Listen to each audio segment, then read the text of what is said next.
Bienvenue sur le podcast Récits ocytociques. Des histoires de naissance positives, profondes et empuissantes. L'ocytocine, c'est l'hormone de l'amour. Ça signifie, littéralement, enfantement rapide. Je m'appelle Charlotte Ordoux et j'ai l'honneur d'accompagner les familles dans leur cheminement autour de la naissance en tant que doula. Ce podcast est né durant ma dernière grossesse, alors que je cherchais à me nourrir de récits inspirants. J'ai commencé par des lives sur Instagram, et aujourd'hui, je vous propose ici ces échanges intimes, authentiques et riches d'enseignements. Mon rôle, tenir l'espace pendant que mes invités viennent se raconter. Parce que seules les personnes qui enfantent savent ce qui est juste pour elles. Venez découvrir leurs aventures qui ouvrent le champ des possibles. Vous êtes prêtes et prêts ? Alors installez-vous confortablement et laissez-vous porter par ces vagues d'ocytocine. Alors, petit message de prévention. Dans cet épisode, on va parler de manipulation, de mensonges et de maltraitance de la part du corps médical. Donc si jamais vous êtes en fin de grossesse et que clairement là le projet c'est faire que de l'ocytocine, je vous invite à revenir à cet épisode à un autre moment. Après, clairement, ce en quoi il est extrêmement précieux, c'est de voir à quel point la violence est systémique et que à quel point l'organisation du système, comme il est actuellement, favorise déjà le déni de responsabilité et le fait d'absolument pas appliquer la loi Kouchner. Voilà. Des bisous. Je vois qu'il est 11h40. Est-ce que là, tu aurais quelque chose à rajouter avant de passer à peut-être ton récit durant ta grossesse et durant la naissance ?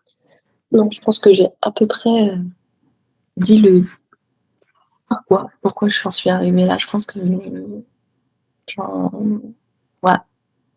Outre le fait que, c'est parce que je vis en marge et parce que après coup, mon premier enfant, on peut pas appeler ça un enfantement, tu vois, j'ai du mal à l'appeler enfantement, mon premier accouchement, c'était pas un enfantement. J'ai été accouchée d'ailleurs, C'est ce qui a fait que je suis née autrement. Et parce que j'ai eu sur mon chemin ces postes qui sont arrivés un jour et qui m'ont ouvert une porte, en fait. Et je suis rentrée dedans, tout simplement. Et voilà. Et à partir de ce moment-là, j'ai su que je voulais faire différemment pour la prochaine fois. Et je sais que, j'envisage potentiellement un troisième enfant. Je sais que j'aimerais que ce soit encore différemment la prochaine fois. J'aimerais que ne pas avoir à subir 2 protocoles sur la dernière ligne droite de ma grossesse, quoi. Ça c'est vraiment venu entacher toute cette grossesse paisible que j'ai eue. Et vraiment ça m'a mise beaucoup, j'ai vraiment été frustrée et en colère. Moi, il y a aucun moment j'ai vécu une grossesse où de A à Z, ça a été un long fleuve tranquille. Et comme je me laisse pas abattre et comme j'ai l'espoir que ça change, je me dis, il faut que je le vive. Je peux pas ne pas le vivre, tu vois. J'ai espoir de le vivre un jour encore. Mais du coup, pour en arriver là, pour en arriver à cette troisième grossesse, deuxième accouchement, donc j'avais pas tout planifié à l'avance, mais j'avais déjà commencé à voir quelles étaient, à chercher quelques mois avant. Alors on savait que on se préparait. On sait jamais quand est-ce que ça arrive, mais voilà, on s'est dit bon, ok, les enfants, la grande, elles ont à peu près que du coup tes enfants, toi, 5 ans d'écart. on se préparait, on s'est dit: «Bon, ça viendra quand ça viendra» et dès le moment où on s'est dit ça, j'ai cherché une doula. Déjà, je savais que je voulais être suivie par une doula. Je savais que je voulais pas une préparation à l'accouchement classique parce que mon but, c'était pas un accouchement classique. Je voulais, voilà, je sais pas trop ce que je cherchais quand j'ai cherché une doula, mais je sais que je cherchais un soutien, je sais que je cherchais un endroit, un lieu où je pourrais y déposer ce que j'aurais envie de déposer au moment où potentiellement j'ai envie de les déposer tout au long de ma grossesse. Même si sur le moment je savais pas quand, où, quoi et comment. Et au final, ça m'a été tellement précieux de A à Z. Mais vraiment, parce que je pense que sans ma doula, déjà j'aurais pas pu trouver ma sage-femme à domicile. Vraiment. Euh, je sais qu'à chaque fois, alors je sais que j'avais un rendez-vous par mois avec elle, c'est elle qui me faisait la préparation, j'avais fait de l'hypno natale.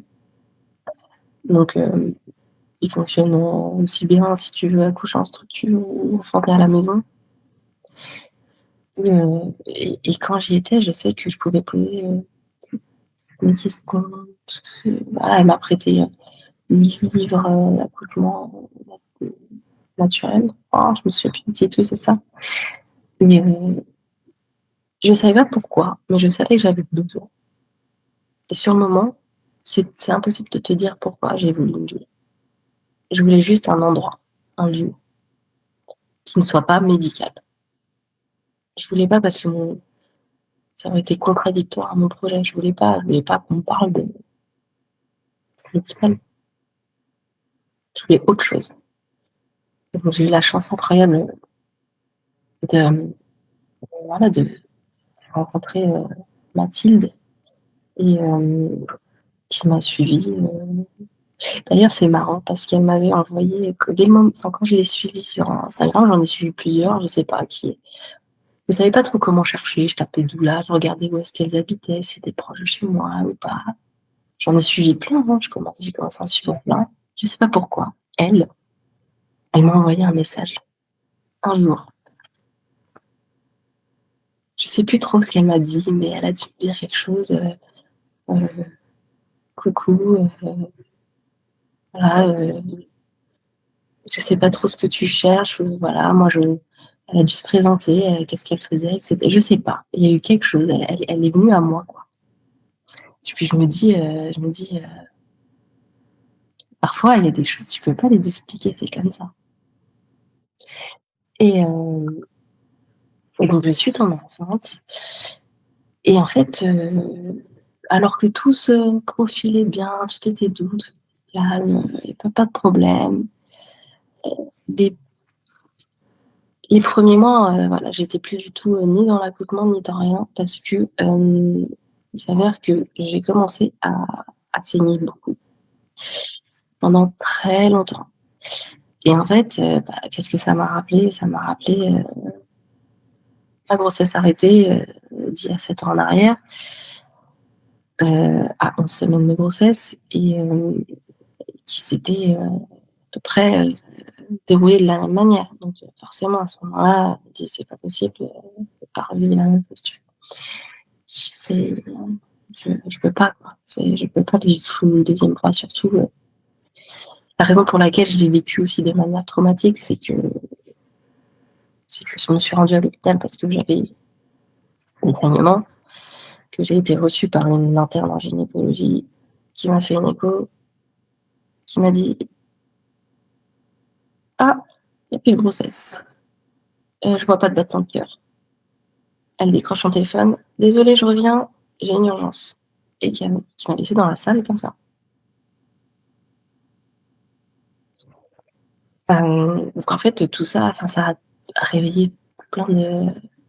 J'ai vécu un moment de désert. J'étais seule en plus, mon mari était en séminaire à l'étranger.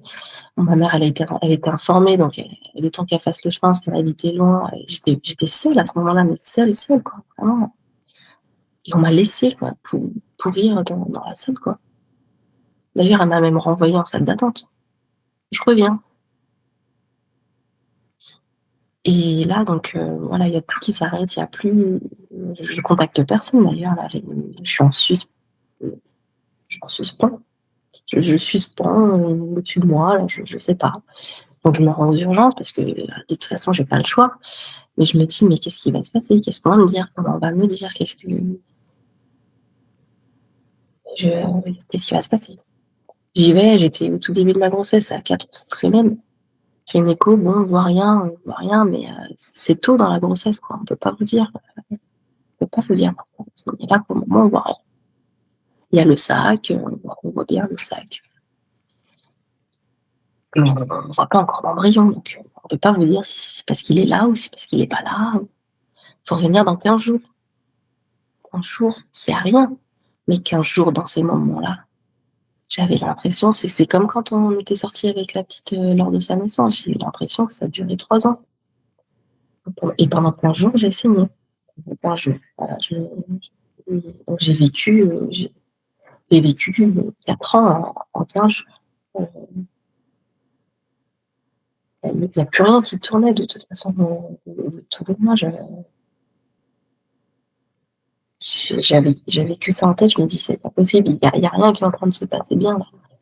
Tout ce qui va pas et je sais pas quoi. On est incapable de me dire si ça va, si ça va pas, s'il y a un bébé, enfin si c'est un embryon, s'il y a rien, si j'ai retenu 15 jours plus tard, toujours avec des saignements. Donc là, je m'attends à ce que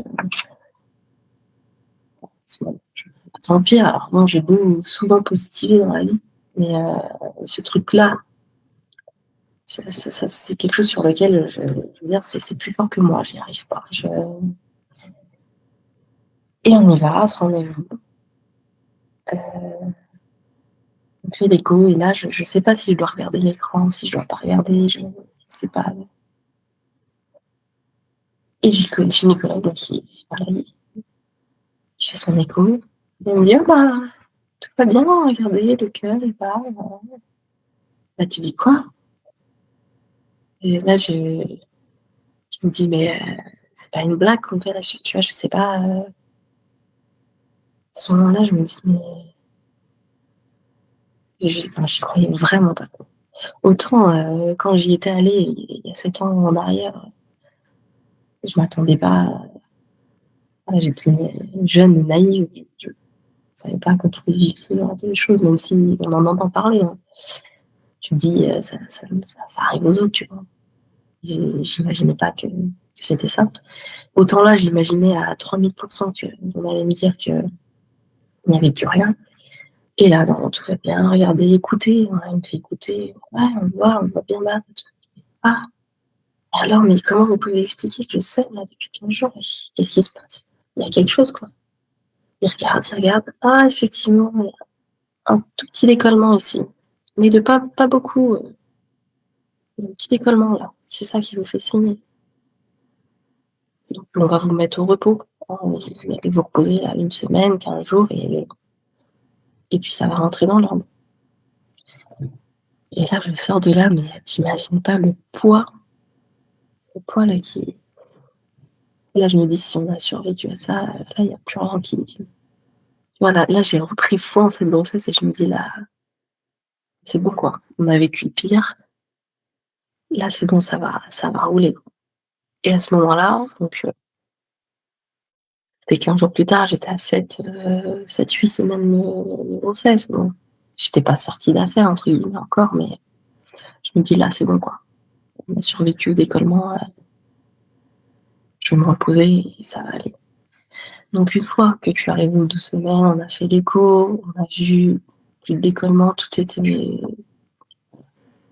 redevenu, enfin, tout était comme si c'était jamais rien passé. Voilà.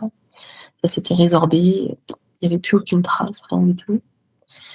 Là, j'ai contacté la doula, là, j'ai commencé à chercher une sage-femme. Là, je me suis dit, bon, c'est bon, là. Je peux plus me faire de. J'avais plus la tête là-dedans, mais là, c'est bon, je vais me mettre et ça va rouler. Le problème, c'est que quand j'arrive à 3 mois de grossesse, je suis tombée enceinte en avril. On est au mois de juillet. Donc, c'est les vacances. Donc je contacte toutes les sages-femmes, je peux. J'ai aucun retour. Mais je veux dire même pas, «Désolée, je suis en congé» ou voilà, un message automatique qui me dit qu'on va me recontacter ou je leur envoie des messages et j'ai 0 retour de personne, aucune. Je dis: «Waouh!» Là, je commence un petit peu, moi qui étais un petit peu sur mon petit nuage, mon petit accouchement à domicile, là, vraiment, je vais vivre un conte de fées, quoi, conte de fées de la grossesse, de la naissance, de tout ce et là, je dis: «Waouh, ça c'est mal parti, quoi». Donc du coup, j'avais quand même, entre-temps, j'ai eu mon premier rendez-vous en visio avec, ma doula. Je lui explique, heu, déjà, c'est bien d'avoir un premier contact parce que du coup, j'avais rien là. Les seuls contacts que j'avais eus, c'était, le gynécologue de l'hôpital, pour cet épisode, plus que alors c'était pas traumatique parce que heureusement ça s'est bien fini, mais c'était angoissant, quoi. C'était une angoisse, ça venait ça venait vraiment me prendre, jusqu'au fond de moi-même, quoi. Là, je me dis: «Bon, un rendez-vous pour la grossesse, mais un rendez-vous bien, qui me met en joie, on fait une visio, ça se passe bien». Donc le premier rendez-vous, voilà, c'est un rendez-vous où on se présente, on explique pourquoi, on veut ça, quel est notre projet, on explique tout. Je lui dis: «Mais bon, je suis quand même embêtée parce que, j'ai essayé pas mal de contacts, des sages-femmes, personne ne me répond». Et c'est là qu'elle me dit: «Bon, tu c'est quand même étrange, que tu aies pas eu au moins un retour, mais on va dire que c'est les vacances et que c'est peut-être pour ça. Elles sont peut-être en sous-effectif, il y en a pas beaucoup qui travaillent, les autres elles sont parties, elles ont déconnecté. T'en fais pas, quoi. Tu vas la trouver, tu as le temps». C'est marrant parce que le «tu as le temps», il va me suivre jusqu'à l'accouchement. Tu as le temps, tu as le temps et je pense que ça c'est devenu un credo, un credo de ma grossesse. Tu as le temps. OK, bon, j'ai le temps, je laisse passer l'été, j'envoie quand même, voilà, je fais quand même toutes les recherches possibles. J'ai presque fait les archives des sages-femmes, à domicile et puis surtout que parfois, c'est difficile d'avoir leur contact. Alors, je sais pas si c'est parce qu'elles sont un peu, traquées, malheureusement par, ceux qui n'approuvent pas, ce qu'elles font, mais c'est pas chose facile d'avoir des contacts de sages-femmes à domicile. C'est pas il y a pas un annuaire, quoi. Tu connaissais pas la PAD? Si, je suis allée, sur la PAD, j'ai fait tout, j'ai fait la enfin, je pourrais même pas te dire tous les sites que j'ai fait et du coup, je pense que dans la PAD, j'ai dû contacter presque tout le monde. Donc j'avais pas eu de retour. J'ai envoyé des mails, j'ai envoyé des SMS sur les numéros. J'ai pas voulu, appeler parce que je me dis: «Si elles sont en vacances et cetera, je vais pas non plus, forcer à ce point-là». J'envoie un message, j'envoie un mail, j'envoie un SMS, j'envoie un mail, je me dis: «Bon, sur un des 2, elle va peut-être me répondre». Il y en a qu'une qui m'a répondu, mais pour me dire qu'elle n'exerçait plus ou comme ça, voilà. C'est gentil. J'ai eu au moins un retour, mais c'était pas celui que j'attendais et hem et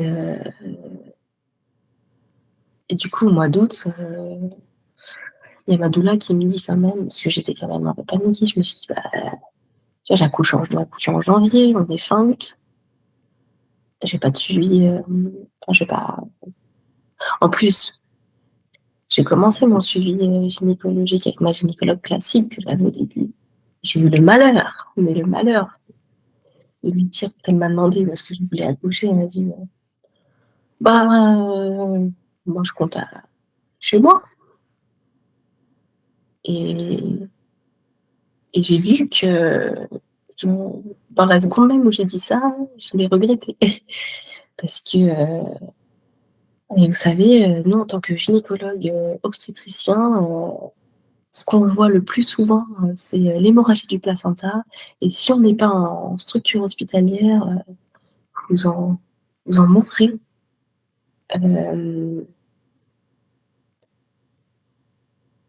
Je me suis dit, bon, j'avais pas peur du tout jusqu'à présent. Là, t'es en train de me créer une peur que je n'avais pas. Et ça, c'était avant les vacances. Donc, en fait, et là, je me suis dit, mais en fait, j'ai compris. Je ne vais plus parler de ça à aucun professionnel de santé. Mais aucun. La seule qui est au courant, c'était ma doula. Ma gynécologue continuait, je crois que je continuais la voir parce que j'avais pas encore ma sage-femme. En fait, j'attendais que ça d'avoir ma sage-femme pour qu'elle me prenne le relais. Donc, je faisais un rendez-vous par mois ou juste, voilà, elle me faisait mon ordonnance pour ma prise de sang mensuelle, etc. Bref. Et quand elle me disait, ah, vous comptez, vous comptez chez nous, ah, dans une petite maternité à côté de chez moi, hein, je fais partie de l'autre. Voilà, je lui ai dit ce qu'elle voulait entendre et j'étais tranquille et j'avais pas son sermon parce que quand j'étais revenue de ce rendez-vous, je me souviens, ça me trottait dans la tête. Et là, je me dis, mais en fait, t'avais pas peur avant d'y aller. Pourquoi là, d'un coup, ça te crée une peur parce que c'est un gynécologue obstétricien et qu'elle a peut-être l'habitude d'en voir ou pas, parce que peut-être qu'elle te dit ça, mais qu'elle en voit pas si souvent des hémorragies placentaires. Peut-être pas. Peut-être pas, mais elle te dit ce qu'elle veut. Pourquoi tu as peur? Et en fait, je l'ai regretté parce qu'il a fallu que je retravaille sur cette peur qui, à la base, n'était pas ma peur. En fait, c'est une peur qui est venue s'accrocher sur moi et qui n'était pas la mienne, en fait. Mais c'était un bon travail parce que j'ai dû faire ce travail. C'est bien que j'ai fait ce travail parce que après, quand j'ai dû annoncer, par exemple, au reste de ma famille, je l'ai pas annoncé tout de suite. Hein, il y a que ceux qui me demandaient, et même vers la fin, il y a peut-être que ma mère qui l'a su assez tôt, etc. Mais c'est bien d'avoir travaillé sur ces peurs parce que du coup, j'ai fait le travail sur les peurs des autres. Ce ne sont pas mes peurs à moi. Et les peurs des autres restent sur les autres. C'est ok, elles ont peur. C'est leur peur à elles, mais c'est pas les miennes. Donc au final, ça a aussi débuté ce travail sur les peurs des autres. Il faut qu'elles restent sur les autres. Il ne faut pas que ça vienne concret à toi, surtout si à la base tu n'avais pas peur. Ça a été formateur quand même parce que du coup, j'ai vraiment pu faire ce travail avec tous les autres membres de ma famille, par exemple, qui me témoignaient leur peur. Et moi, je disais, ok, je comprends ton peur, mais moi, j'ai pas peur. Voilà. Et au final, ces peurs ne sont jamais plus venues s'approcher à moi. Et ça, c'est assez chouette parce qu'au final, c'est quelque chose dont j'étais incapable de faire avant. Et maintenant, je sais que ce qui appartient aux autres appartient aux autres. Et ça ne m'appartient pas à moi. Et c'est venu de là, c'est venu de la grossesse, c'est venu de ces peurs-là. Donc au final, je me dis, tout arrive pour une raison, quand même. Même si sur le moment, c'était pas cool d'avoir cette peur-là qui n'était pas la mienne. Ouais, vraiment. Et au final, on arrive en septembre, et là, je dis à ma doula, bon, je fais quoi? Je fais quoi? Je vais tenter un nana, je fais quoi? Je sais pas quoi faire. C'était pas mon but à la base, c'était pas m'être accompagnée. J'en parlais à mon mari, lui, alors, j'en ai pas parlé j'ai pas parlé de lui encore depuis le début, mais parce que souvent on me demandait le papa, il est d'accord pour l'accouchement à domicile, etc. En fait, étonnamment, dès que, d'accord ou pas d'accord, voilà, c'était moi, tu vois, mon corps. Mais c'est vrai qu'il y a des papas qui pourraient être embêtants là-dessus et dire non, moi je refuse et tu vas pas faire ça. Et, ouais. Dès que je lui en ai parlé, il m'a suivi, il m'a dit ok, mais ça se passe comment? Enfin voilà. Je sais pas s'il a été se renseigner, lui de son côté ou pas. On n'en a jamais parlé, mais on a écouté quelques podcasts ensemble, etc. Il m'a toujours suivi. C'était si toi tu sens de faire comme ça, c'est ok. Il y a ma fille qui se réveille à grand mon chat. Je suis en interview. Euh, et du coup, euh, et du coup, quand je lui ai dit, bah, j'ai pas de sage-femme, je m'en fiche, je vais le faire toute seule à la maison, quoi. Et il y a qu'à ce moment-là où il m'a dit, ok, mais admettons, c'est pas quelque chose. On fait quoi? Je fais quoi? Et là, j'ai vu que là, pour le coup, ça l'avait mis en panique. Parce que je pense qu'il s'est senti responsable parce que putain, responsable, bah, t'es le seul, t'es la seule personne qui a fait en conscience à ce moment-là, au moment de l'accouchement, parce que ta femme, elle est en train d'accoucher, elle est dans son truc. Et, il me dit, je fais quoi? S'il y a quelque chose qui. Comment je sais si quelque chose ne va pas? Tu vois, il a commencé à paniquer. Je lui dis, bah, je sais pas, mais bon, la plupart du temps, ça se passe bien, quoi. N'essaie pas de me mettre des peurs à moi non plus. Je lui dis, bon, t'inquiète pas, j'ai le temps. Je vais encore essayer de trouver une sage-femme à aider. J'en parle à Madoula, et là, c'est elle qui m'a sauvé le truc, parce qu'elle a trouvé un groupe sur Instagram. Il était tout récent d'ailleurs, je crois. Il n'avait pas beaucoup de posts. Il y avait juste deux, trois posts avec la présentation des sages-femmes à AD, etc. Et là, le nom m'échappe. Le nom m'échappe, mais en tout cas, elle m'a dit, est-ce que tu les as contactés? Regarde, j'ai trouvé ça sur Instagram, tu les as contactés, c'est des sages-femmes à AD, essaye. Je lui dis, bah, de toute façon, j'ai rien à perdre. Oui, je vais essayer, je vais envoyer un message. Comme j'avais eu que pas de retour jusqu'à présent, j'y vais, j'envoie un message, et là, on me répond tout de suite. On me répond tout de suite. On me dit, j'envoie le message à tous les autres. Du coup, elles travaillent en réseau, donc du coup, elles sont toutes en lien. J'envoie un message. Et c'est marrant parce que ça se fait quand même toujours dans l'anonymat. Comme quoi, les pauvres, quoi, elles vivent quelque chose de vraiment pas facile parce que les messages n'ont jamais été signés, on m'a jamais donné un nom. Je transmets le message aux autres sages-femmes à dire, elles vont revenir vers vous, etc. Tu vois, elle me dit, bon, la plupart sont en vacances, ne vous inquiétez pas, tu vois, tout de suite, on m'a, on m'a rassurée, que je me suis dit, ah, ça y est, j'ai peut-être j'ai un espoir. Et un jour, comme ça, en septembre, je vous propose un rendez-vous, la secrétaire, du coup, de ma sage-femme a dit, on vous propose un rendez-vous tel jour à telle heure, est-ce que ça vous convient? Elle m'a dit, oui, enfin, on est fin septembre, je suis presque au terme de ma grossesse, mais c'est pas grave, j'y vais. Parce que de toute façon, je n'avais pas d'autres. Là, pour le moment, j'étais en roue libre, quoi. J'attendais que ça se passe, quoi. J'étais sereine, je faisais mes rendez-vous avec ma doula, j'étais bien, mais sinon, à part ça, moi, pour mon enfantement, c'était pas encore, il n'y avait rien de, c'était pas précis, en fait. Et du coup, j'espérais juste que le contact, le film passe bien, parce que du coup, j'avais une chance. J'avais un retour, une chance. Et donc, j'étais un petit peu stressée pour ce rendez-vous. J'y vais avec les échos que j'avais faits, etc. J'y vais. Et là, je suis accueillie autour d'un thé, un feu de cheminée. Vraiment, sage-femme, donc corps médical, mais j'étais vraiment dans un endroit cleaning, il n'y avait rien de médical. Je me suis installée sur le fauteuil, j'étais bien, quoi. J'étais pas dans le cabinet de mon gynéco. J'avais mon dossier médical, mais je n'étais pas dans un lieu médicalisé. Je me suis dit, mais c'est le rêve, quoi. Là, je suis bien, là, je crois que ça va le faire. Donc, ce rendez-vous se passe super bien. Vraiment, le film passe bien. Elle regarde mon dossier. Bon, moi, je vois, il n'y a rien qui indique que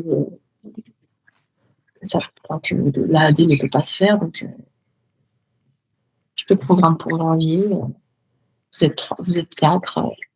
Je le suis pour janvier. Pour moi, il n'y a pas de problème.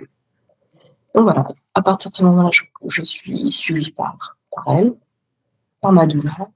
J'ai un petit rendez-vous. je suis bien, quoi.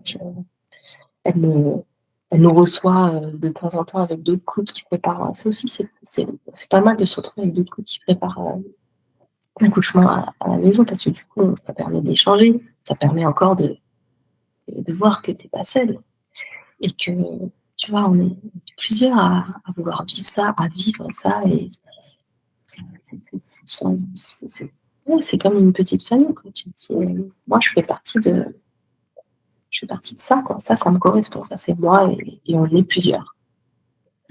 Je vais juste rajouter un petit truc parce que je sais que, alors c'est pas les sages-femmes à AD de la région, mais c'est justement les parents qui ont créé donc pour le secteur toulousain un groupe WhatsApp des naissances à AD, ce qui fait qu'il y a des liens, il y a des rencontres qui se font aussi mensuelles. Enfin, c'est hyper précieux, c'est hyper. C'est trop bien. Je trouve que même si je ne me suis jamais vraiment sentie isolée, alors je sais que mes choix étaient marginaux pour certains, voilà. Mais j'ai toujours été bien dans mes bottes face à ce choix. Même n'importe quel autre choix que j'ai fait qui n'entrait pas dans la norme des autres autour de moi, mon entourage. Mais au final, c'est quand même réconfortant.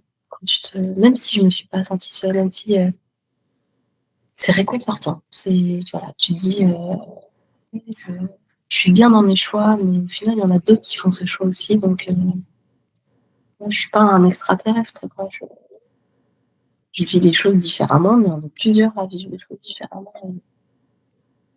C'est quelque part, oui, ça apporte du réconfort. Du coup, voilà, on a un petit peu. C'était bien parce que lors de ces ateliers, elle nous expliquait quand même ce qui peut se passer, quelle position on peut prendre si jamais le bébé est bloqué. Donc, tu vois, en fait, toutes les alternatives qu'on va pouvoir faire sans passer par la case il faut aller à l'hôpital. Si le bébé il est un peu coincé, bah, tu vois, on va te mettre sur la table comme ça, hop, parce que le bébé il va être comme ça, donc cette position va faire que le bébé il va reculer, ensuite il va pouvoir mieux se repositionner. Voilà, tout ça c'était très imagé, tout ça en fait je ne pouvais pas le lire dans un livre, il m'a très bien expliqué. Tu vois, c'était rassurant parce que tu te dis au final, même quand il y a un petit truc qui va un petit peu perturber, bah, il y a toujours moyen de faire en sorte que ça se repositionne, ça reparte, quoi. Sans, sans tout de suite te dire, bah, vas-y, il faut transférer parce que ça va pas. Donc c'était quand même rassurant parce que tu dis, bon, on a de la marge, il peut se passer des trucs, mais on a de la marge de manœuvre, quoi. Donc c'était vraiment complémentaire entre ma doula où je faisais les séances d'hypnomassage, c'était vraiment en relaxation. D'ailleurs, la plupart du temps, je m'endormais, quoi, parce que j'étais tellement zen. J'étais dans un autre monde. D'ailleurs, elle m'a aussi fait des massages grossesse. Vraiment, j'ai vraiment pris soin de moi, tu vois. Pendant cette grossesse, j'ai pris soin de moi, j'ai pris soin de mon bébé de ma grossesse. Même si j'ai vécu un moment un peu de stress quand je cherchais ma sage-femme, mais c'était vraiment ce lieu, tu vois. Je savais pas pourquoi aller dans ce lieu, mais au final, voilà, c'était mon lieu de détente, de sérénité, quoi. Quand j'allais chez elle, je savais que j'allais passer un bon moment, que j'en avais besoin, que c'était ressourçant de le faire une fois. Quand j'allais voir ma sage-femme, c'était. C'est marrant parce que j'aimais aller la voir. Alors, en fait, c'était pour pas grand-chose, hein. On allait juste discuter, elle refaisait un check-in de mes analyses, de mes machins. Mais de prendre un thé au coin de la cheminée et de discuter, voilà, même si je faisais des kilomètres pour aller la voir, parce que finalement, elle n'était pas si près de ça, hein, parce qu'elle est quand même à 50 minutes de chez moi. Mais tu vois, c'était le temps que je prenais. Je sais pas, ça rendait mon projet encore plus concret et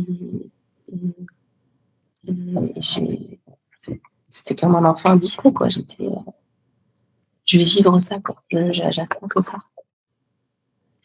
Et du coup, arrive la 37e semaine de grossesse. Ah oui, parce que du coup, j'en ai pas parlé, mais c'est important que j'en parle. Je n'étais pas inscrite en maternité. Et ma sage-femme m'a dit, D'ailleurs, la doula aussi, c'était un peu toutes les deux sur la même longueur d'onde à ce sujet. Elle dit, tu sais, ça coûte rien d'inscrire en maternité. Ça veut pas dire que tu vas y aller. Mais je préfère que tu le fasses. Parce que si jamais, pour X ou Y raison, même si c'est très rare, même si les transferts, c'est pas courant, si jamais on doit le faire, pour qu'ils aient déjà ton dossier médical. Pour pas que j'arrive et tout dans la précipitation, on donne tout et que ce soit le fouillis et que tu aies encore moins l'accouchement que tu veux et que voilà. Tu vois, pour vraiment que tout soit qu'ils aient tout en main, qu'ils sachent déjà que tu as un projet de naissance, voilà. Et si jamais, même si je sais que c'est très rare, si jamais, au moins eux ils savent ce que tu ne veux pas et on va faire en sorte que tu es le plus proche de tes désirs. Voilà. Et moi, je freinais des cas de fer parce que vraiment, je voulais pas, parce que je me dis, mais non, si je m'inscris à la maternité, j'ai déjà un pied dedans, quoi. Tu vois, je veux pas. J'étais pas obligée, hein. J'étais pas obligée, ma sage-femme elle m'a recommandé, etc. Je me dis, bon, si ça m'engage à rien, au cas où, elle m'a dit, tu sais, c'est comme la valise de la maternité, je voulais pas la faire. Pourquoi je vais faire une valise? Je vais pas y aller. Elle m'a dit, tu sais quoi? Toutes celles qui avaient fait leur valise de maternité, la plupart, je les ai jamais transférées. Et le peu que j'ai dû transférer, c'était celles qui n'avaient pas fait leur valise. Je me dis, bon, moi, je suis très superstitieuse. Donc, je vais faire cette valise de maternité. Je l'avais pas faite tout de suite, hein. Je me suis dit, un jour, je vais la faire. Je me suis dit, un jour, je vais la faire.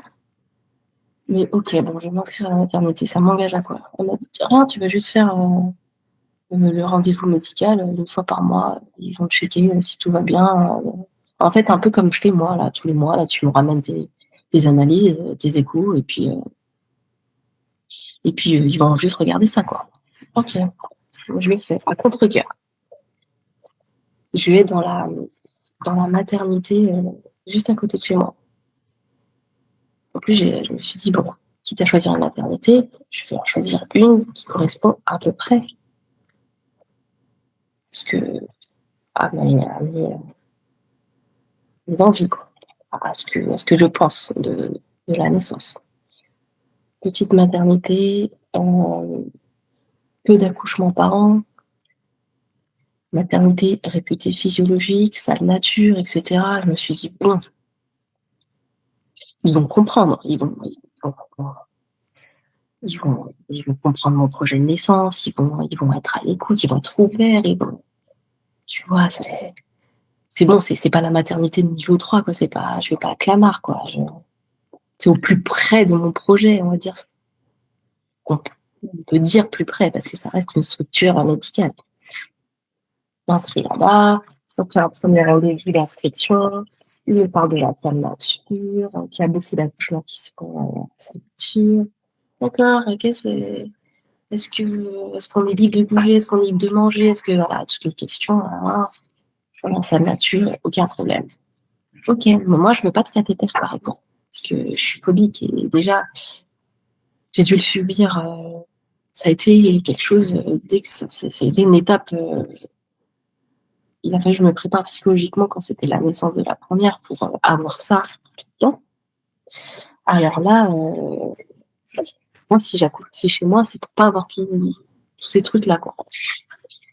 Ah, malheureusement, on est quand même, le seul truc qu'on impose en salle nature, c'est le cathéter, parce que si jamais on doit transférer dans une salle qui n'est pas nature, donc une vraie salle de naissance, il faut qu'on puisse brancher rapidement et éviter de vous embêter avec le cathéter, alors que il faut pas perdre de temps, quoi. Toujours, faut pas perdre de temps. Et là, je me dis, bon, ça y est, bon, de toute façon, je vais pas appliquer là, on est d'accord. Donc, c'est pas grave. Mais le film passe très bien avec cette sage-femme qui est la responsable d'ailleurs, je crois, mais que je n'ai plus jamais revue. Après ce rendez-vous, j'ai eu affaire à d'autres sages-femmes, mais pas elle, malheureusement, parce que je pense qu'elle avait l'air en tout cas très à l'écoute, très ouverte, très informée sur la physiologie. Voilà, elle disait qu'on n'obligeait pas les femmes à pousser, qu'on pouvait accoucher dans la position qu'on souhaitait. Enfin, elle avait l'air d'avoir quand même les informations les plus importantes, on va dire. Après, elle est quand même sous les gynécologues, obstétriciens et elle est soumise au protocole de l'hôpital, la maternité, etc. Ça, on est bien d'accord. Mais voilà. Bon, c'est pas grave, j'allais tous les mois voir mon gynécologue, machin. Les rendez-vous étaient rapides. En 5 minutes, c'était bouclé. Jamais je leur ai dit que mon projet, c'était d'accoucher à la maison. Voilà. Dès le moment où je l'avais dit à ma gynéco, et que j'ai vu que c'était pas passé, que je me suis jurée de plus jamais le dire à aucun personnel médical. À ce moment-là, je l'ai pas dit.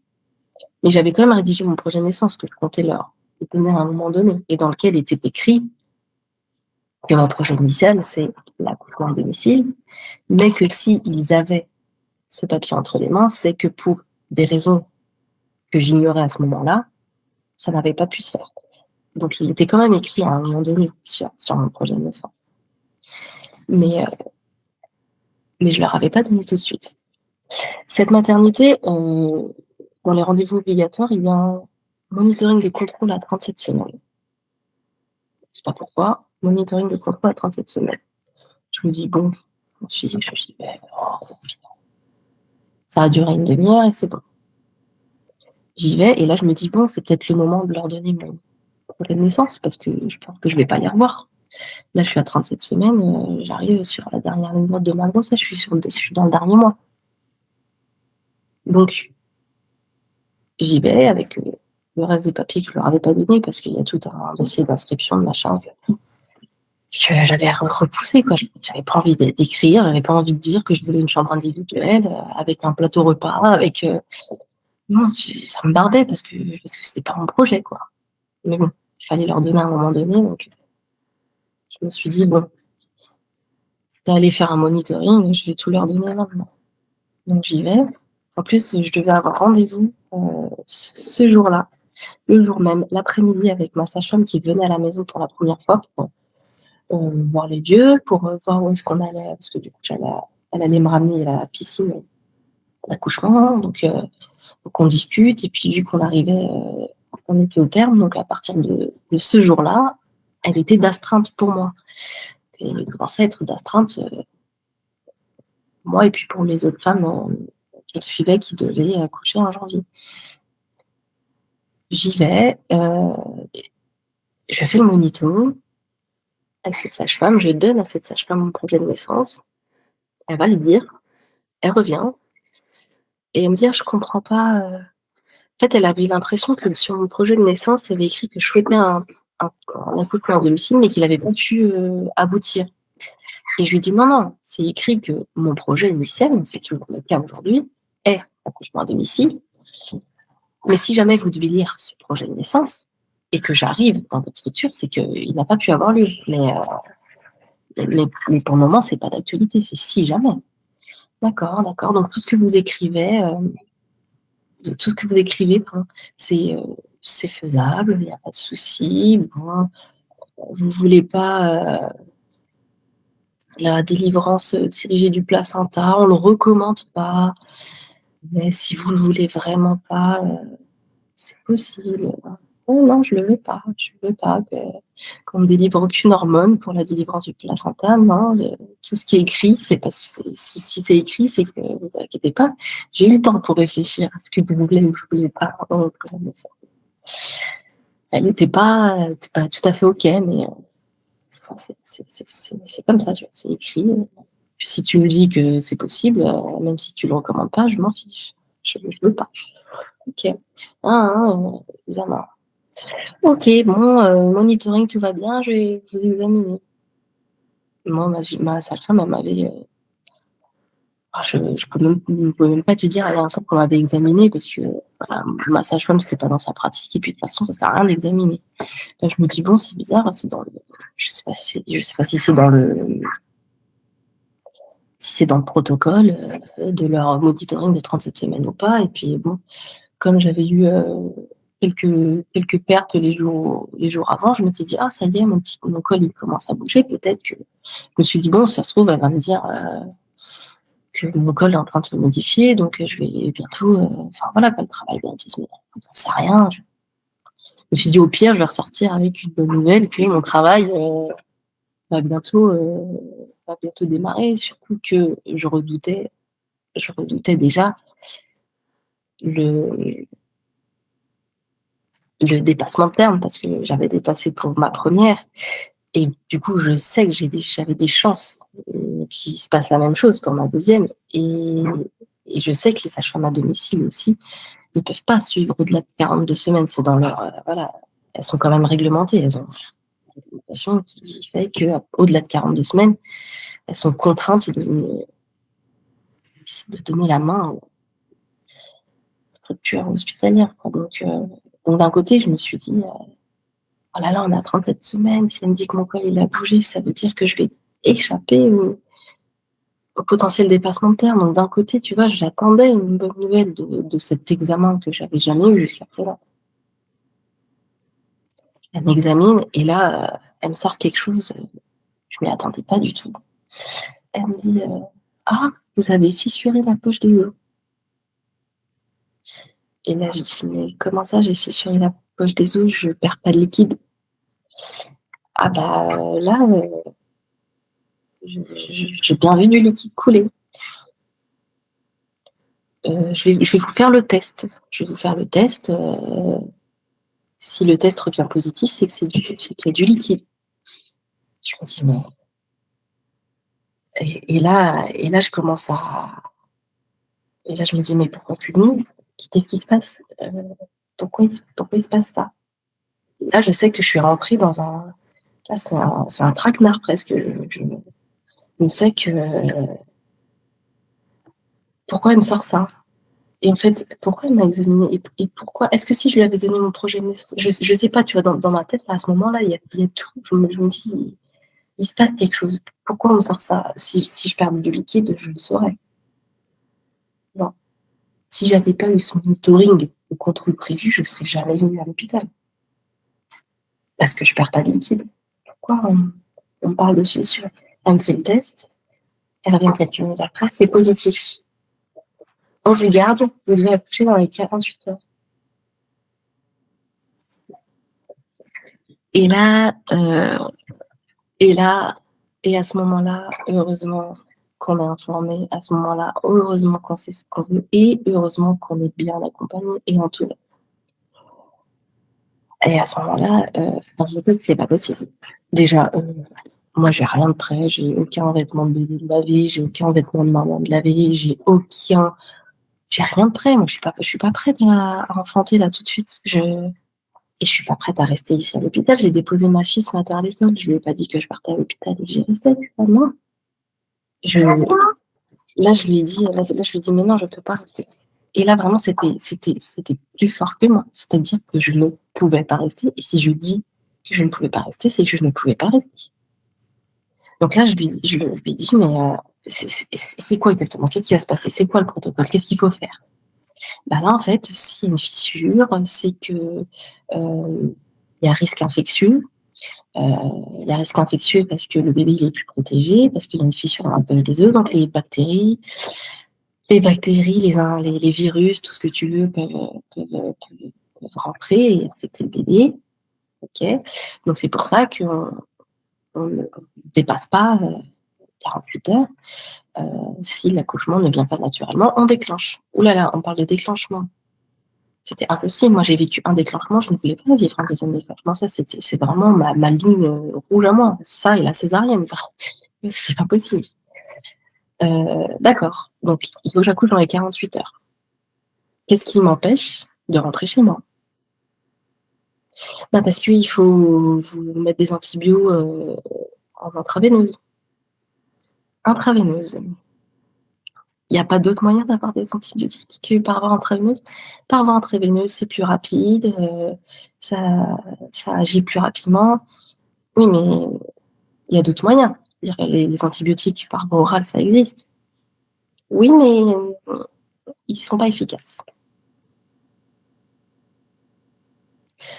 Ils ne sont pas efficaces, oui, mais jusqu'à preuve du contraire. Du coup, ils m'ont fait une analyse. Du coup, ils m'ont piqué. prélever du sang. Ils sont venus me dire, il n'y a pas d'infection. Jusqu'à preuve du contraire, là, j'ai pas d'infection. Donc, c'est pas grave, si c'est plus rapide par voie intraveineuse, je n'ai pas d'infection. Je vais signer une décharge, je vais rentrer chez moi. Je vais en parler, j'ai ma sage-femme qui vient cet après-midi, je vais parler avec ma sage-femme. Je ne reste pas ici. J'ai dit, au mieux, je m'engage à revenir tous les jours, que vous fassiez vos contrôles, si vraiment j'ai une fissure. Mais je veux en parler à ma sage-femme, je veux rentrer chez moi. C'est pas possible. D'accord, mais je peux pas vous laisser rentrer chez vous. Et comme ça, il faut attendre le gynécologue. Il va venir vous parler. Et le gynécologue, il vient. Oui, je comprends, vous avez un projet d'accouchement à domicile, mais il faut savoir que là, avec une fissure dans la poche des os, c'est très dangereux, l'accouchement à domicile. On vous recommande vraiment pas. Là, vous n'êtes plus du tout dans un projet. Là, votre projet, c'est plus possible avec une fissure. Je leur ai dit, mais en fait, j'ai 48 heures pour accoucher. Vous m'avez dit 48 heures. Je rentre chez moi. Pendant ces 48 heures, j'ai le temps, là. J'ai le temps d'accoucher. Je vais prendre des antibiotiques. Je vais les prendre par voie orale. Surtout qu'entre-temps, du coup, je contacte ma sage-femme. Je lui dis ce qui se passe, etc. Je parle à ma doula et tout. Et je lui dis, on est d'accord, je peux prendre des antibiotiques par voie orale. Par prévention, c'est par prévention. J'ai rien. Ma prise de sang est revenue. J'ai pas d'infection. Bah oui, c'est même elle qui me dit, mais en fait, par voie orale ou par voie intraveineuse, ça reste des antibiotiques. Enfin, alors oui, peut-être que ça agit plus rapidement par voie intraveineuse, mais si tu n'as pas d'affection, il y a pas lieu à avoir un antibiotique qui agisse rapidement. Tu n'as pas d'infection. Donc du coup, je leur dis, je signe une décharge, je rentre chez moi, je reviens demain si vous voulez, parce qu'il faut recontrôler tous les jours que j'ai pas d'infection, refaire un monitoring de contrôle pour vérifier le bébé, il faut faire une écho pour vérifier le liquide, et voilà. Donc là, je rentre dans ce protocole-là.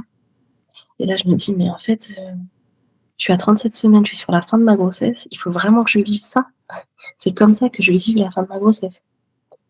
Pour un monito classique de routine que je pensais faire, je me retrouve dans un protocole. Et là...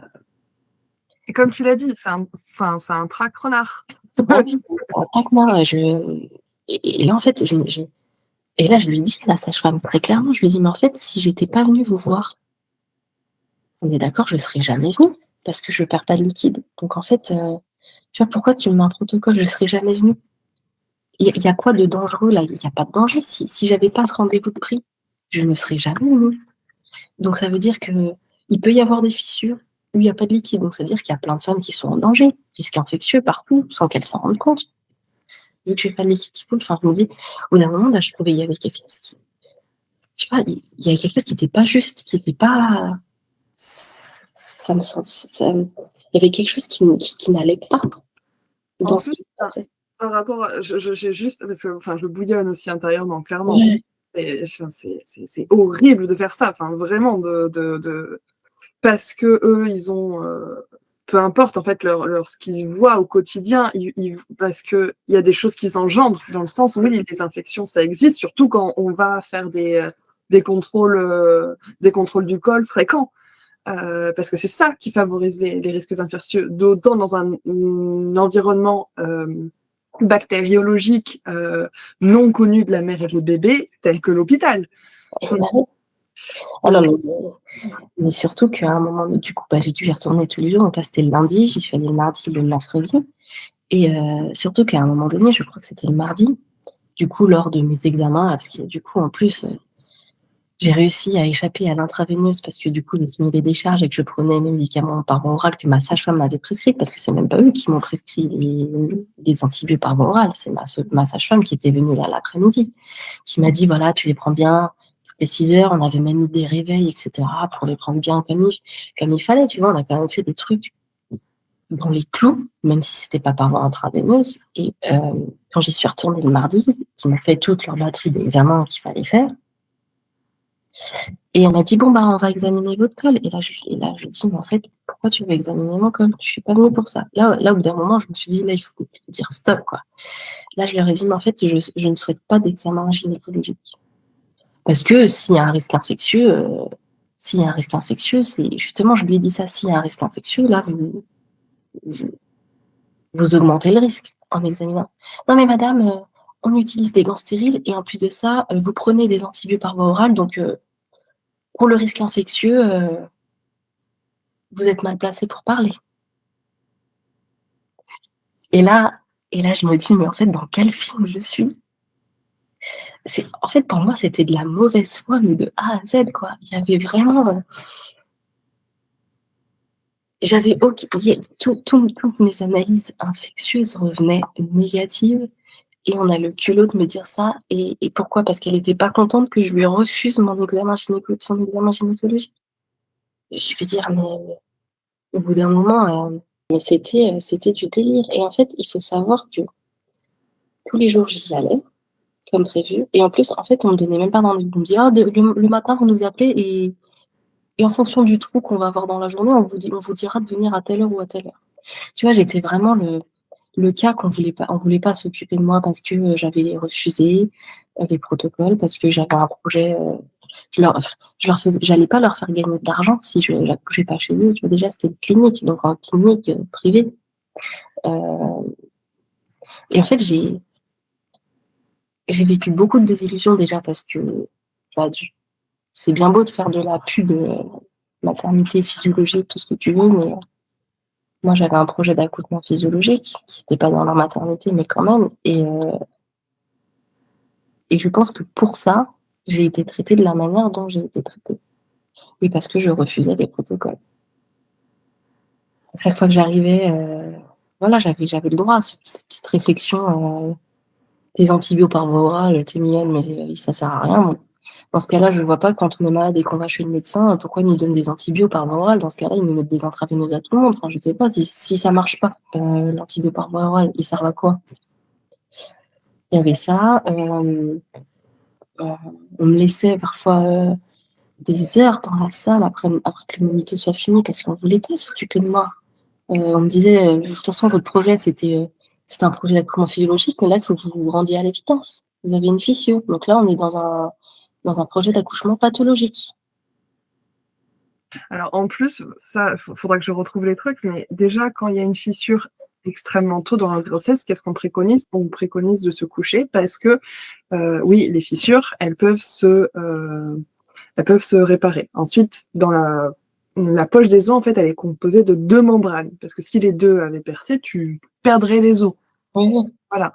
Donc, la fissure, c'est le liquide interstitiel entre les 2 poches qui s'évacue. Et donc, il y a aussi la possibilité qu'elle se ressoude, cette poche des os. Et comme tu l'as très bien dit, enfin, comme on l'a rappelé tout à l'heure, c'est le problème, le risque, c'est quoi? C'est l'infection, si on vient y mettre les mains, et une naissance. Alors effectivement, 37 semaines, c'est tôt, mais là, c'était pas le projet, vu que tu n'avais pas de contraction, que le liquide, tu le sentais pas couler. Enfin, je sais pas comment ça s'est passé, parce qu'elle est partie, tu m'as dit tout à l'heure qu'elle était partie, puis quand elle est revenue, elle a dit que c'était positif. C'était comment? Parce que techniquement, c'est un bâtonnet, non? Ouais, c'est une espèce de... Attends, mon cœur, je vais juste prendre Alba, parce que je pense qu'elle veut t'aider aussi. Ouais, mon cœur. C'est... Oui,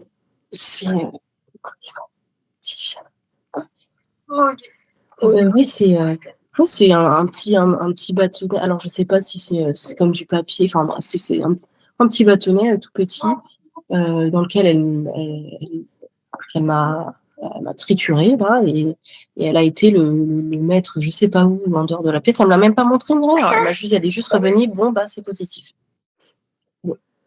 Oui, donc en plus, t'as même pas la preuve que c'est positif. Non, j'ai rien. Non, mais après, elle m'a dit, l'examen clinique lui montrait, le test le montrait, mais en plus, c'est le pire dans tout ça, c'est que du coup, je me suis mise en pression. J'ai 48 heures pour accoucher chez moi. La sage-femme, elle me dit, bah, tant que à la maternité, ils te disent que c'est bon pour l'infection, etc., moi, tu peux accoucher les 48 heures à la maison. Là, il n'y a pas de problème. Du coup, les litres de sauge que j'ai bu en 48 heures, mais je pense que j'en ai bu au moins 15, qui me provoquaient des contractions. Parce que la sauge, ça provoque des contractions. Mais c'était pas... Et du coup, j'étais dans tout ça, je savais plus. J'avais des contractions, mais je pouvais pas dire si c'était des contractions de travail, si c'était que la souche qui faisait ça. Mais j'ai essayé toutes les méthodes. Alors là, toutes les méthodes de grand-mère, elles y sont passées, hein. Mais je me suis épuisée, j'en dormais pas. Il y a des nuits où je passais à faire du ballon. Je passais mes nuits à bouger dans tous les sens, à essayer de. Tu vois, on m'a dit qu'il faut que j'accouche, il faut que j'accouche. Je m'épuisais, je dormais pas. Il y a même une nuit où Victoria, on a dû la mettre chez sa copine à dormir pour que je puisse, tu vois, faire en sorte d'avoir fait, quoi. Je me suis épuisée, je ne dormais pas, j'essayais tout. On a essayé, ma sage-femme m'a, en plus, dans la panique, dans l'urgence, on n'avait rien préparé encore, on a dû gonfler la piscine, on a dû appeler, tu sais, parce qu'il faut, quand tu prépares un AAD, tu as quand même du matériel médical à la maison, au cas où tu as besoin, donc une petite bouteille d'oxygène, de l'ocytocine au frigo, etc. Donc, on a dû prendre tout ça dans l'urgence, quoi, en se disant, ben là, ça avait 48 heures, on n'avait rien prévu encore. On était large cette semaine, on a fait le temps. On a tout fait ça en 3 jours, on a dû boucler. J'ai dû louer un tire-lait par avance parce que on m'a dit, bon, la stimulation des mamans, parfois, tu vois, ça aide. J'ai tout fait de tout faire. J'ai tout fait. Et j'étais dans un. Franchement, j'ai vécu. Je pense que j'ai rarement vécu une déception aussi grande que d'arriver le mercredi et de me dire, je n'ai pas accouché, quoi. C'est le dernier jour. Je vais aller à mon rendez-vous tout à l'heure, ils vont me dire, j'ai tout fait, quoi. J'ai pas accouché. J'étais tellement dans mon projet d'accouchement physiologique à la maison que c'était plus possible pour moi de faire autrement. Et pourtant, là, on m'avait imposé ça. On m'a imposé l'autrement que je n'avais pas envisagé. Et je peux dire, la dernière nuit, quand j'ai passé ma nuit à pleurer, c'est pas possible. C'est pas possible, je vais pas vivre. J'ai préparé pendant 8 mois tout ça. Je suis à 1 mois de mon terme et je dois vivre cette déception-là. Je vais l'accueillir comment? Ça va jamais être comme je voulais, même avec mon projet de naissance. Ça sera jamais. Surtout qu'on m'a dit, quand je posais la question, je me dis, là, ça me laisse de la nature quand même, est-ce que c'est possible? Tu vois, j'ai essayé mieux que je pouvais de me faire à l'idée. J'y arrivais pas. C'était trop. J'arrivais pas à me dire que j'avais appris là-bas. Et pourtant, j'essayais. Quand je leur posais des questions, est-ce que la salle nature, c'est possible? Ah, bah, avec une fissure de la poche des os, la salle nature, non. Mais c'est fou parce que il croit qu'il passe comment, le bébé? T'en parles, je fulmine. À un moment, faut bien qu'il passe. Alors, à l'heure actuelle, il y a plus de bébés qui naissent avec la poche qui a pété que sans. Ça me rend folle. Non, mais je pense que c'est tout le contexte. C'est moi qui a fait que on me disait ça, tu vois. Si ça avait été quelqu'un d'autre, ça se serait passé différemment, j'en suis sûre. Et du coup, en fait, même quand j'essaie d'envisager, on me fermait des portes. Tu vois, je me dis, bon, au pire, je vais avoir la salle nature, peut-être que je vais pouvoir avoir, tu vois, bouger comme je veux, avoir la lumière tamisée, mettre ma petite musique, enfin, peu importe. Non, fissure. On est dans le pathologique. Tu vois, à chaque fois, on me cassait tout. Et du coup, il y a quelque chose qui m'a fait gagner du temps, c'est que le mercredi, ils étaient blindés. Ils m'ont dit, là, on va pas pouvoir vous garder, on a plein d'accouchements. Rappelez-nous demain. Et là, je me dis, j'ai encore une nuit de gagner. Enfin, j'ai encore le temps. J'ai le temps. Et là, pareil, à chaque fois, j'étais toujours en contact avec ma sage-femme, avec ma doula, qui était vachement rassurante, qui essayait toujours, on me disait, t'as le temps, 48 heures, t'as le temps. Donc, j'y croyais à ça. Je me dis, j'ai le temps. Chaque nuit, on me dit, ouais, tu peux accoucher, là, t'es peut-être fermée, mais tu peux accoucher dans 2 minutes, tu vois. Et je me dis, oui, ok, je vais m'accrocher à cet espoir. Et au final, dans mon désarroi, ça m'a quand même fait du bien parce que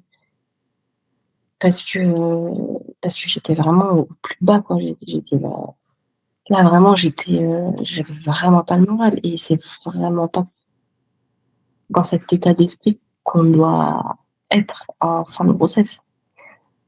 Du coup, jeudi, j'avais toujours pas accouché et là, je m'étais rendue à vite. Enfin, franchement, quand je suis partie de la maison avec mes valises, des valises de ma petite, c'était comme si on m'emmenait m'enterrer, quoi. On allait m'enterrer. Vraiment, pourtant, pour la plupart des... C'est ça qui... J'ai essayé, franchement, j'ai mis le meilleur de moi-même à essayer de me dire, mais la plupart des gens sont contents d'aller à la maternité pour donner naissance. Et tu vois, ils vont donner naissance, quoi. Tu vois, tu t'accroches à ça. Mais non, en fait, c'était plus fort que moi. Il y avait quelque chose d'autre. J'étais tellement partie loin dans mon projet et j'étais tellement renseignée sur ce qu'était la naissance et l'enfantement que ça collait plus avec qui j'étais et ce que je voulais.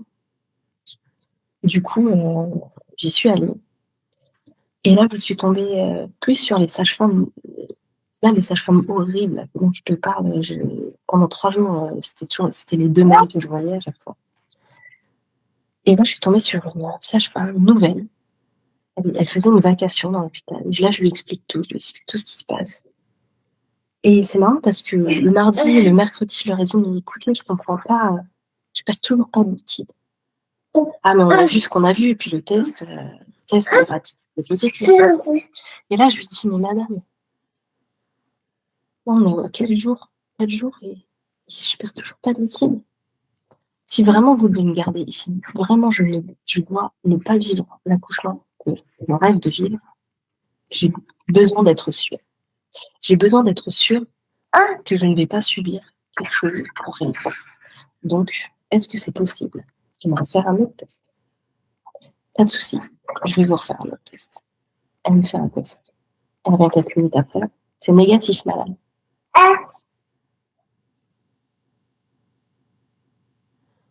Et là, déjà, j'étais en train de chialer. J'étais pour qu'on me garde, quoi. On devait me garder, et là, elle me dit c'est négatif. Et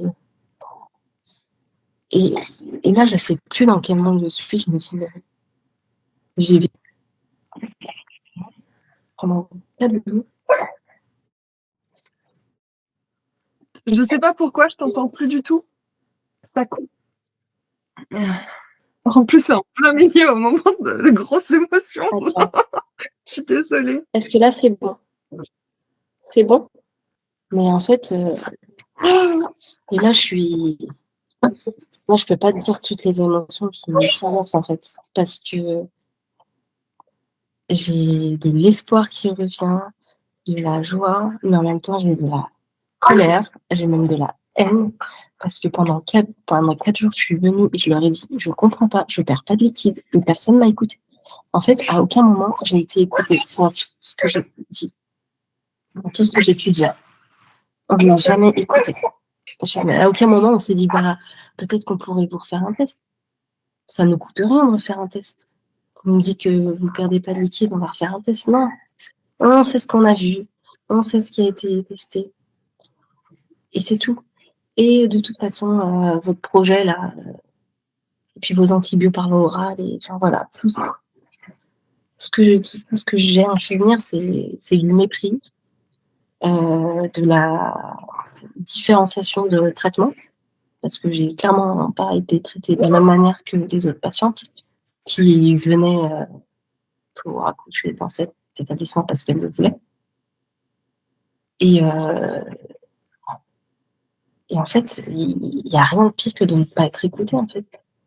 Je sais un peu ce qui se passe dans mon corps, en fait. C'est pas une maladie, je suis pas malade. C'est une grossesse. Donc, il y a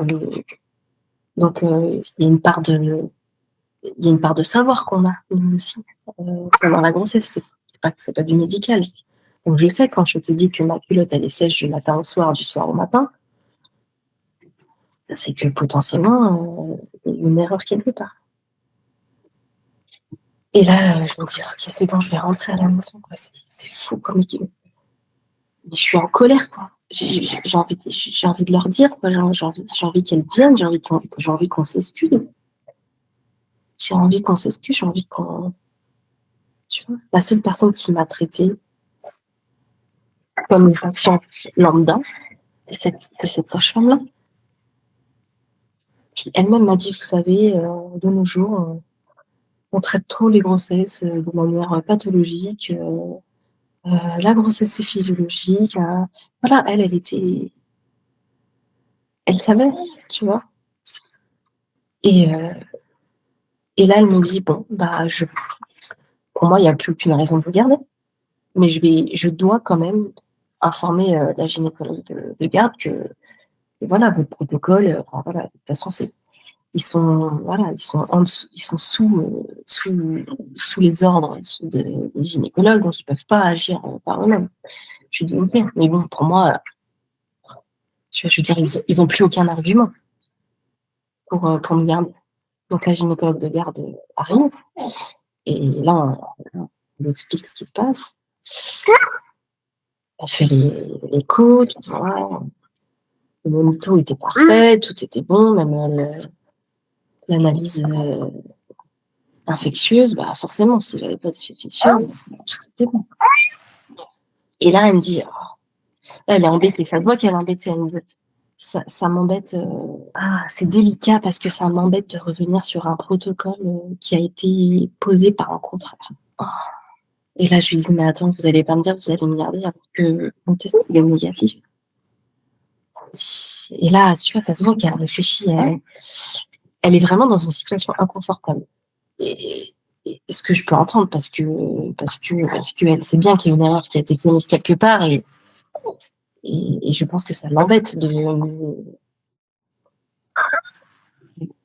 c'est comme si tu revenais à mettre son collègue, tu vois, je comprends la situation, elle va clairement lui dire, là, t'as merdé, en fait. Et je pense que c'est inconfortable comme position aussi pour elle. Elle me dit, bon, écoutez, ce que je peux faire, c'est, est-ce que vous acceptez, là, on est jeudi, est-ce que vous acceptez de revenir samedi? On refait un dernier contrôle. Et si tout est OK samedi, on met fin au protocole. Et là, je lui dis, mais pourquoi pourquoi il y aurait quelque chose de différent samedi? Le test est négatif. Elle me dit, c'est juste pour avoir du poids, pour appuyer le fait qu'il y ait une erreur.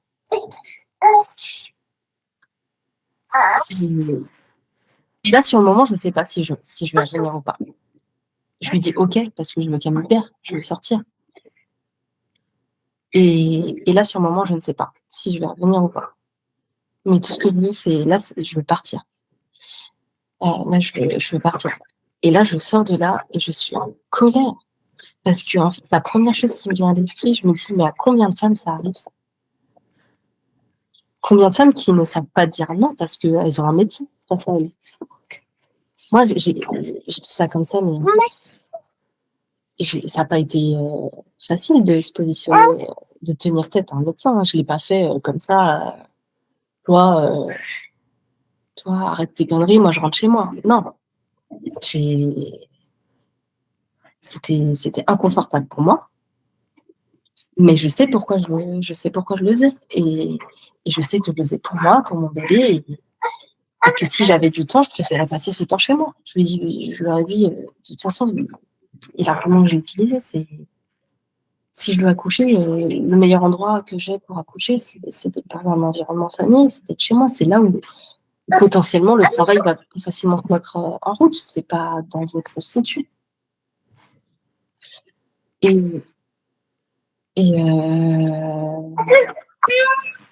Donc, je suis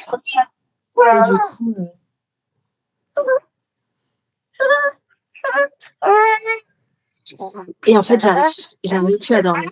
À partir de ce moment-là, j'arrive plus à dormir et toute la journée, je tourne en boucle.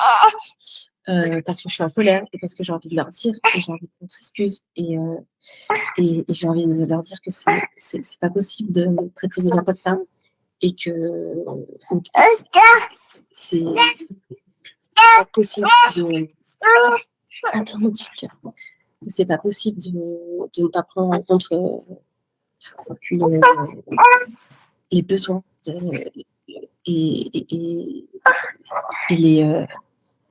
et juste de prendre en compte les paroles de ton patient, de ce qu'il te dit, de le considérer, en fait, juste de le considérer. Et là, je décide d'y aller samedi parce que, pas pour faire les examens, mais parce que je veux retrouver ces sages-femmes et je veux leur dire. Donc j'y vais. Et là, je retombe sur la sage-femme qui m'a dit que les antibiotiques, que de toute façon, pour le risque d'infection, il repassera, etc. Mais je comprends pas, vous avez quelque chose à me reprocher? Comment te dire? Pas qu'un seul truc. Et au-delà de ça, oui, je sais pas, j'attends peut-être des excuses. Pourquoi on n'a pas voulu me refaire le test alors que tous les jours j'arrivais et je disais que je ne ferais pas. Elle s'est pas excusée. Moi, je suis sûre de ce que j'ai dit.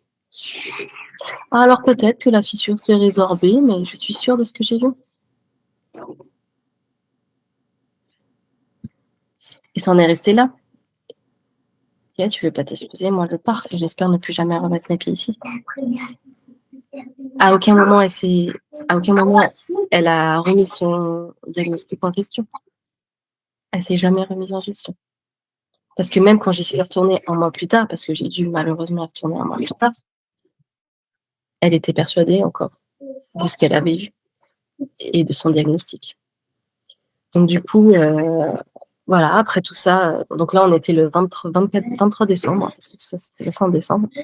Donc j'ai quand même pu passer les fêtes, voilà. Ça m'a fait du bien aussi après de me retrouver en famille, etc. Parce que j'ai pu penser à autre chose, même si pendant un moment ça m'a travaillé, parce que vraiment j'ai vécu une descente aux enfers à ce moment-là.